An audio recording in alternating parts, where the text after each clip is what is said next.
komentar Gerindra, mau komentar PDIP atau apapun, persidangan ini insya Allah tetap jalan.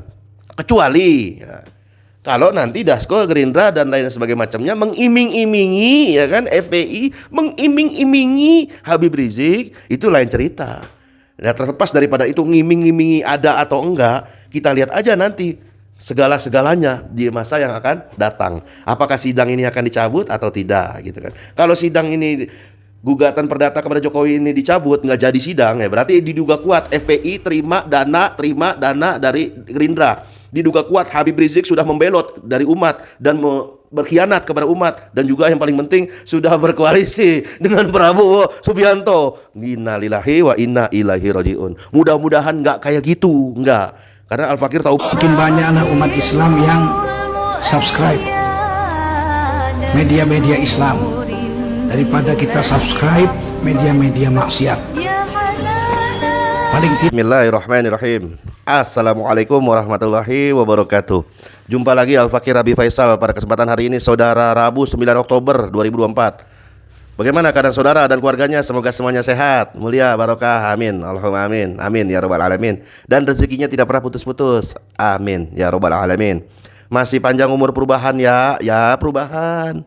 Panjang umur perubahan, panjang umur perjuangan. Gak mau berubah, gak mau berjuang. Gak mau berjuang nih, gak mau, ya kan. Gerindra apa kabar otak, ya kan. Gerindra mau ngapain? Mau jadi pahlawan kesiangan, ya.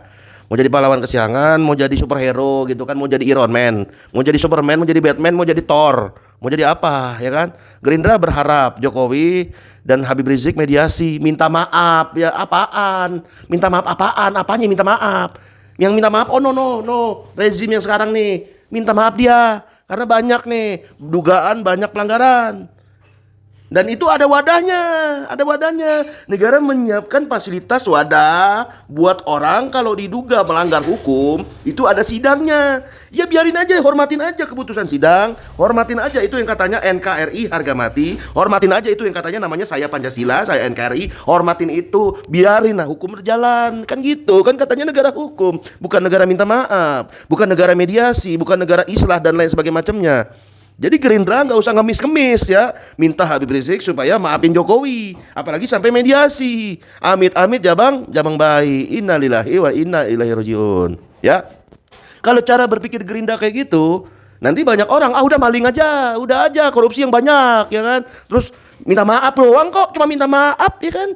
Udah aja lah, ya kan, jin aja yang rame-rame masal, ya kan. Nggak apa-apa minta maaf juga, ya kan, ujungnya nggak apa-apa ada, ya kan, dan lain sebagainya macamnya, pelanggaran-pelanggaran lainnya. Ngerampok rumah orang lain aja nggak apa-apa, ntar juga bisa minta maaf kan. Ngeri kan, ngeri. Dari RMOL, Republik Merdeka ID, Gerindra berharap Jokowi dan Habib Rizik mediasi. Mediasi. Emang lu kata lagi putus cinta gitu, maafin ya, putus cinta. Ini nggak ulangin lagi, ntar yang penting aku balik lagi sama kamu. Satu kesempatan lagi, tolong berikan aku satu kesempatan lagi. Preketek lah, satu kesempatan lagi mediasi, bla bla bla. Emangnya lo kata Habib Rizik jatuh cinta sama Jokowi, terus Jokowi putusin Habib Rizik? Aduh. Gugatan perdata ini gugatan yang konstitusional ya, hormatin aja itu ya. Bolehlah ada paman Anwar Usman putusan MK yang inkonstitusional diduga kuat. Tapi kalau soal ini menyangkut Jokowi, ya kan, atau Mulyono atau Slamet atau siapapun, Tugimin, Tukiman atau apapun namanya, kalau dia diduga melanggar hukum, proses ya kan? Melalui apa? Sidang. Apa takut nanti dipermalukan lagi di depan publik, ya kan, seperti sidang ijazah yang diduga palsu itu, ya kan, Bang Egy Sujana itu sampai nekat berani gitu kan, ya kan. Sidang perdata Jokowi yang diduga ijazah palsu itu aja belum kelar. Apa udah kelar apa gimana? Apa lanjutannya ada gimana? Ya, kita nanti simak update-nya. Ini mau ada lagi sidang lagi, tapi gugatan perdata yang dilayangkan Habib Rizik, imam besar, kepada Jokowi melalui Pengadilan Negeri Jakarta Pusat. Yang salah satu petitumnya menuntut ganti rugi negara sekitar 5.246 triliun. Direspon nih oleh Gerindra, ya kan? Wakil ketua DPR Sufmi Dasko Ahmad. Nah, pertanyaannya, kalau udah kayak begini, apakah nanti Habib Rizik akan melunak? Udahlah, maafin aja Jokowi. Tuhan kan Maha Pemaaf. Apakah begitu? Ataukah tetap gugatannya tetap dilanjutkan atau gimana? Ya kita nggak tahu. Kita lihat aja nanti ke depannya. Waktu yang akan menjawabnya, ya kan? Dasko yang Gerindra ya kan, memang sih ada kedekatan dengan Habib Rizik sejak tahun 2019 itu ya kan. Nah sekarang nih Dasko nih berusaha jadi pahlawan kesiangan ya. Jadi mau Dasko ke, mau Deske ke, mau Dosko ke, mau Duku ke, mau apalah namanya. Kalau bagi Habib Rizik itu diiyakan, maafkan ya maafin, itu urusan lain. Tapi kalau bagi Al-Fakir gak ada kata maaf sebelum hukum itu tegak.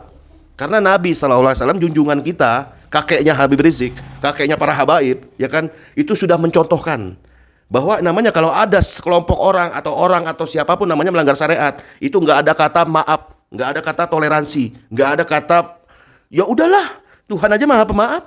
Kita mah juga sama, kita mah cuma makhluk, kita harus maafin juga, nggak sesederhana itu. Kalau nggak pernah dicontohkan Nabi, boleh ngomong gitu, boleh ngomong gitu. Tapi kalau udah dicontohkan oleh Nabi SAW, ya tidak ada yang lain selain kita mengikuti beliau, itiba kepada Nabi SAW. Apalagi Allah Subhanahu wa taala sudah berfirman dalam Al-Maidah 48 itu. Fahkum bainahum bima anzalallah wa la tatabi ahwaahum. Janganlah, hendaklah kalian berhukum memutuskan perkara berdasarkan apa yang Allah turunin. Ya kan? Bukan berdasarkan nafsu mereka, kepentingan mereka dan lain sebagainya macamnya. Bukan. Itu sangat jelas, itu redaksinya sangat jelas itu. Bahwa ulama-ulama tafsir mufassirinnya hanya berhukum kepada Allah. Maksudnya bukan hukum kepada hawa nafsu manusia. Harusnya. Kalau dalam Islam, bukan menurut Al-Fakir, tapi dalam Islam. Nah, Dasko mengakui bahwa upaya hukum merupakan hak setiap orang, dijamin oleh konstitusional. Tapi, nah, pakai tapi kan. Jadi omongan pertama udah dibantah dengan omongan kedua. Jadi omongan pertama itu udah nggak ada gunanya karena ada omongan kedua, ya kan? Emang ini setiap orang haknya dan dijamin konstitusi. Tapi, nah, ada tapinya. Namun berharap Dasko bahwa semua pihak bisa dikomunikasikan dan setiap persidangan itu kan selalu ada namanya agenda mediasi, ya kan? Nah, Imam Besar Habib Rizik Syihab dan beberapa warga mengajukan gugatan perdata terhadap Jokowi 5.000 sekian triliun. Bagaimana menurut saudara? Ya, apakah dimaafkan? Kalau dimaafkan berarti yang namanya perjuangan cukup, sudah sampai di sini, udah. Nggak ada panjang umur perubahan, nggak ada panjang umur perjuangan. Udah maafin, udah selesai, udah. Tutup channel ini, tutup. Tapi Al-Fakir nggak begitu, saudara. Karena Al-Fakir bersama istiqomah di barisan habaib dan ulama lurus. Yang hak-hak, batil-batil, jelas-jelas, salah-salah, batal-batal, biru, merah, jelas, putih, hitam, jelas, ya kan? Jelas, itu semua jelas, terang benderang. Karena kita ngikutin junjungan kita, baginda Nabi SAW, nggak semudah itu memaafin orang, apalagi kelompok. Kalau kita baca di Sirah Nabawiyah, itu jelas tuh. Nabi SAW, ya kan? Emang udah maafin waktu Bani Quraizoh, ya kan, berkhianat. Kan udah ada perjanjian dengan Nabi SAW sebagai kepala negara. Nah tiba-tiba muncul dah tuh perang Mu'tah, ya kan, perang Azab atau perang Azab, koreksi kalau salah, perang Azab. Muncul dah tuh perang Azab, ya kan, koalisi kafir di depan, koalisi musyrik di depan, koalisi munafik di depan semua. Nah, Nabi di sini posisinya dan para sahabat. Nah, Quraizoh di belakang itu udah terikat dengan perjanjian damai dengan Nabi SAW. Tapi ketika singkat cerita, memang karena dinamika saat itu, perangan saat itu, banyak tuh akhirnya orang-orang kafir, koalisi munafik, koalisi para antek-anteknya Dajjal itu, mereka menyusup ke dalam Yahudi Bani Quraizoh yang awalnya udah damai, yang awalnya udah terikat dengan perjanjian Islam, ya kan, mau tunduk dan patuh ikut Nabi SAW sebagai kafir Jimmy, ya kan. Akhirnya Yahudi Bani Quraizoh itu membelot dan makar, nusuk dari belakang, ya kan. Yahudi Bani Quraizoh itu melakukan perlawanan juga sebagaimana halnya perlawanan kepada orang-orang kafir, musyrik, munafik yang ada di depan. Nah, jadi kan Nabi SAW tuh dilematis posisinya, dikepung, depan dikepung, belakang dikepung. Tapi akhirnya singkat cerita, perang berakhir dengan kemenangan Nabi SAW. Nah, setelah perang, Nabi SAW itu sampai marah kepada Bani Quraizoh karena berkhianat, ya kan, marah. Sampai-sampai Nabi SAW itu menyuruh para sahabat jangan sholat asar sebelum sampai Quraizoh. Ya, sebelum sampai Quraizoh, akhirnya apa yang terjadi? Oleh para sahabat mewakili Nabi SAW itu membantai semua Yahudi Bani Quraizoh.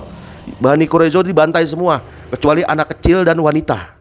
Nah itu jadi nggak ada permintaan, udahlah maafin aja ya Nabi Bani Quraizoh, udahlah. Kalau nggak ada kemudian Yahudi Bani Qainuqa, ya kan, Yahudi Bani Nadir, ya kan, udahlah maafin aja Bani Nadir, ya udah maafin aja Qainuqa. Tapi kagak, tidak seperti itu saudara, tidak sederhana seperti itu. Di dalam Sirah Nabawiyah bahkan Nabi SAW menyusir, suruh angkat kaki Bani Nadir dan Bani Qainuqa. Sono pergi, jangan tinggal di bumi Allah. Pergi, bener mereka pergi semua. Bani Quraizoh dihabisi, Bani Nadir disuruh pergi, Bani Qainuqa disuruh pergi.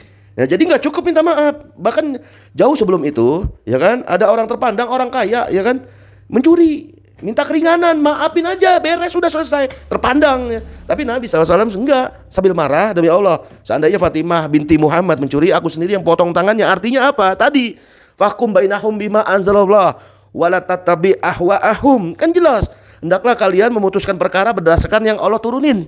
Ya. Jadi bukannya janganlah engkau mengikuti keinginan mereka, para makhluk-makhluk ini, dengan meninggalkan kebenaran yang telah datang kepadamu, kan gitu. Nah, jadi khusus soal ini sidang perdata ini Jokowi, jadi nggak perlu komentar Dasko, nggak perlu komentar Gerindra, mau komentar PDIP atau apapun, sidangan ini insya Allah tetap jalan, kecuali ya, kalau nanti Dasko, Gerindra dan lain sebagainya macamnya mengiming-imingi, ya kan, FPI mengiming-imingi Habib Rizik, itu lain cerita. Dan terlepas daripada itu ngiming-imingi ada atau enggak, kita lihat aja nanti segala-segalanya di masa yang akan datang. Apakah sidang ini akan dicabut atau tidak, gitu kan? Kalau sidang ini gugatan perdata kepada Jokowi ini dicabut, nggak jadi sidang, ya berarti diduga kuat FPI terima dana dari Gerindra. Diduga kuat Habib Rizik sudah membelot dari umat dan berkhianat kepada umat, dan juga yang paling penting sudah berkoalisi dengan Prabowo Subianto. Innalillahi wa inna ilaihi rajiun. Mudah-mudahan nggak kayak gitu, nggak. Karena Al-Fakir tahu banget, bahkan ada biografi buku Imam Besar Habib Rizik ada, Al-Fakir ada. Nggak seperti semudah itu. Nah, kalau kita melihat menghadapi banyak kemungkinan di dalam dinamika konstetasi sistem demokrasi sekarang, ya segalanya hal yang nggak mungkin bisa saja seperti mungkin. Karena di dalam demokrasi sistem bobrok ini nggak ada yang namanya standarisasi ahkamul khamsah, Imam Syafi'i, wajib, sunnah, mubah, makruh, haram, nggak ada. Standarisasi semua perbuatan manusia yang ngaku Islam, KTP Islam, semuanya hanya berdasarkan manfaat. Semua hanya berdasarkan untung rugi. Semua hanya berdasarkan maslahat. Mau bukti, contoh, baru-baru ini viral. Ada warga negara Indonesia yang kerja di Jepang, dia pulang ke Indonesia terus datang lagi ke Jepang, ya, bawa oleh-oleh buat gurunya. Nah, gurunya itu ya sampai menolak, gurunya yang di Jepang itu menolak. Ini maaf, saya nggak bisa terima hadiah ini. Konnichiwa, arigato gozaimasu. Ya kan, saya nggak bisa terima hadiah ini karena saya sudah digaji. Nah, itu guru di Jepang, ya. Jadi cara-cara pemikiran orang-orang Indonesia yang untung rugi, manfaat atau tidak, itu jangan dibawa-bawa ke negeri lain, bahaya. Kalau negeri lain itu nolak pendapatan ataupun penghasilan atau pemberian di luar gaji, mereka tolak, justru kita yang malu. Kenapa? Karena konsep itu adalah konsepnya Islam. Guru yang udah digaji itu nggak perlu lagi terima hadiah kek, tahniah kek, berkedok adab, nggak boleh. Karena Jepang aja itu pakai praktekin gitu kan konsep Islam. Masa kita orang Islam nggak pakai konsep Islam? Jadi orang ya yang berdasarkan manfaat untung rugi, kalau ngasih gurunya itu bukan berdasarkan adab. Iya, yes, adab versi makhluk, adab versi manusia, tapi bukan adab kepada Allah Subhanahu wa taala. Adab menurut syariat Islam. Adab menurut syariat Islam itu nggak begitu. Guru yang udah digaji nggak perlu dikasih lagi apapun. Kedok adab kedok apa? Guru, ya kan, guru-guru kita cukup didoain aja kebaikan bagi mereka, dikirimin Al-Fatihah, bentuk tahdim kita kepada beliau, ya kan. Udah cukup, lebih dari itu. Doain mereka kalau mereka mati, mereka meninggal, ya kan. Kita doain, kirimin Al-Fatihah. Itu bentuk adab kepada guru. Bukan yang kasus tadi tuh, yang di Jepang tadi. Kena mental kan, langsung kena mental. Guru di Jepang menolak pemberian dari di luar gaji dari warga negara Indonesia. Ya, karena cara berpikirnya pragmatis, ngeri. Indonesia emas 2045, cuman Indonesia yang berdasarkan manfaat atau tidak. Ngeri nggak? Ngeri. Oleh sebab itu, semoga kita semua tetap istiqomah berada di barisan habaib dan ulama lurus. Ya, insya Allah Imam Besar Habib Rizik tidak akan semudah itu maafin Jokowi. Apalagi kalau disuruh-suruh mediasi oleh pihak ketiga di luar daripada konteks gugatan ini. Semoga semua urusan Imam Besar dimudahkan Allah. Wassalamualaikum warahmatullahi wabarakatuh.